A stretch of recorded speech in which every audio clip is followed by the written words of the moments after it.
Hi hello అండి, subscribe to my channel. ఈరోజు నేను టమాటా చేస్తున్నా. దానికి చూడండి, ఒక 4 టమాటాలు చిన్నవి కట్ చేసుకొని అట్లా పెట్టుకున్నాను. అట్లాగే 2 పచ్చిమిర్చి, ఒక 15 నుంచి 16 వరకు మిరియాలు, కొద్దిగా చెక్క, 4 లవంగాలు, ఒక ఎర్రగడ్డ, కరివేపాకు, ఇవన్నీ మిక్సీ పట్టుకుంటాను పేస్ట్ లాగా. నేను ఎందుకంటే తెల్లగడ్డలు వేసుకోలేదు, అల్లం పేస్ట్ వేసుకుంటాను. చూడండి, ఎర్రగడ్డ, టమాటా ముక్కలు, లవంగాలు, చెక్క, పచ్చిమిరపకాయలు, కరివేపాకు, అవన్నీ నేను మిక్సీ పట్టుకుంటున్నాను. చూడండి, ముందుగా బాండి పెట్టుకొని అందులో లైట్గా ఆవాలు వేసుకుంటున్నా. తర్వాత ఎర్రగడ్డలు, కొద్దిగా కరివేపాకు,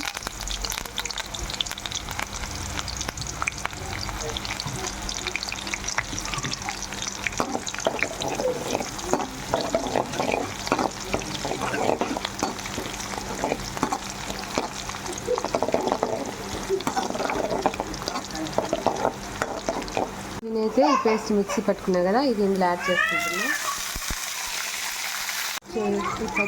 ఈ పేస్ట్ మొత్తం పచ్చివాసన పోయేంత వరకు వేయించుకుంటున్నా. ఇది బాగా ఒక 5 నిమిషాలు అవ్వాల. చూడండి, పక్కన మా పిల్లలు అల్లరి చేస్తూ ఉంటారు, చదువుకుంటున్నారు.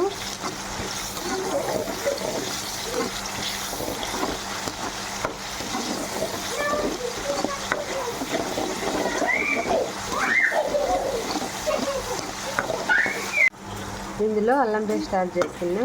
చూడండి, అల్లం పేస్ట్ కూడా పచ్చివాసన పోయేంత వరకు వేయించుకోవాలి.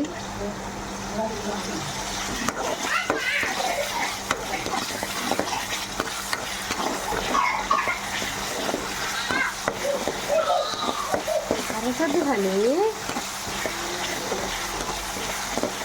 తర్వాత ఇందులోకి చికెన్ వేసుకుంటున్నా. నేనైతే ఉప్పు, పసుపు అట్లాంటివి ఇంకా ఏం వేయలేదు.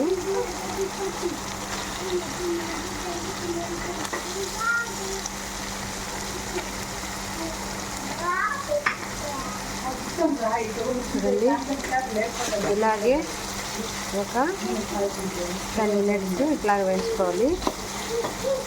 మూత పెడితే బాగుండదు, అట్లాగే వేయించుకోండి. మీరు కూడా ఏం యాడ్ చేయకూడదు. ఇప్పుడే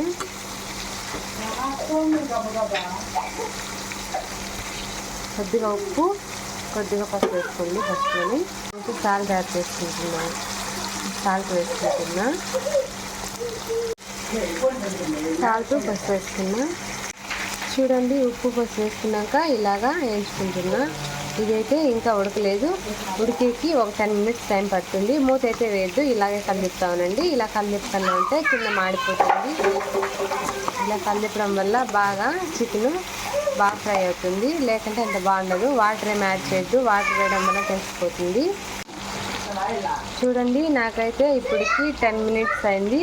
అప్పటికే చికెన్లో వాటర్ వచ్చేసినాయి. చూడండి, అందుకోసమే వాటర్ వేసుకోవద్దన్నాను. బాగా నూనె అంతా తేలింది పైకి. ఇందులో మసాలాలు వేసుకుంటున్నాను.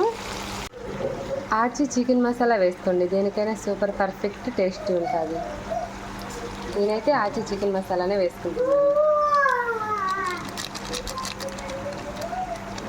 చూడండి, తర్వాత ధనియాల పొడి వేసుకుంటున్నా. చూడండి, ధనియాల పొడి,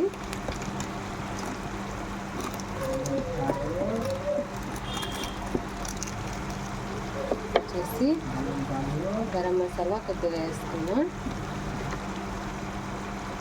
ఆల్రెడీ అల్లం పేస్ట్, పసుపు, ఉప్పు అని వేసాం కదా. నేనైతే కారం అంతగా ఎక్కువ వేయను, లైట్గా వేస్తాను. మీకు కావాలంటే ఎక్కువైనా తీసుకోండి. చూడండి, ఆల్రెడీ పచ్చిమిరపకాయలు వేసుకున్నాం కాబట్టి నేనైతే కారం 1/2 స్పూన్ వేసుకుంటున్నా. చూడండి, ఫైనల్గా మనకైతే టమాటా చికెన్ రెడీ అయిపోయింది. బాగా ముక్కలు కూడా బాగా పర్ఫెక్ట్గా ఉడికినాయి. అలాగే మీరు కూడా ఒకసారి ట్రై చేయండి. ఎలా ఉందో ఒక కామెంట్ చేయండి. నచ్చితే లైక్ చేయండి. చూడండి, నేనైతే వాటర్ ఏం వేసుకోలేదు, అలాగే చేశాను. చూడండి, ఎంతో టేస్టీగా టమాటా చికెన్ రెడీ. చూడండి.